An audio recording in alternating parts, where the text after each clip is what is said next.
చంద్రబాబు నాయుడు గతంలో కూడా వర్గీకరణ నేను కట్టుబడి చేస్తానని 2024 సంవత్సరంలో కూడా మాకు దాదాపు 30,000 ఉద్యోగాలు కూడా వచ్చినాయి.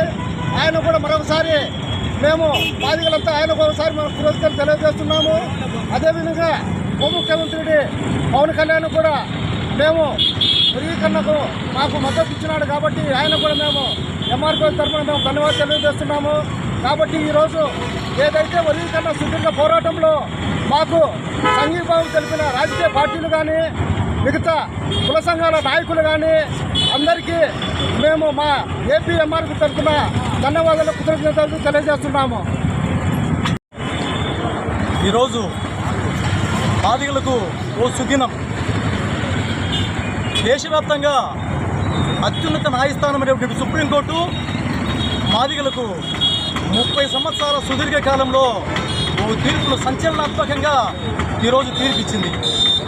ఈ తీర్పులో భాగంగా ఎంఆర్పిఎస్ అనే ఒక చిన్న 4 అక్షరాలు కొన్ని లక్షల మందిని సమీకరణ చేసి ఈ ఉద్యమానికి ప్రారంభోత్సవం జరిగింది.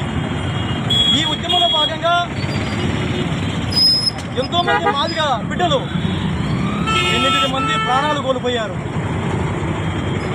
దామోదర్ మాదిగ, సంజీవ మాదిగ, తెల్లబండ రవై, ఈ విధంగా ఉన్నటువంటి దళిత బిడ్డలు 8 మంది అసూలు బాసినారు.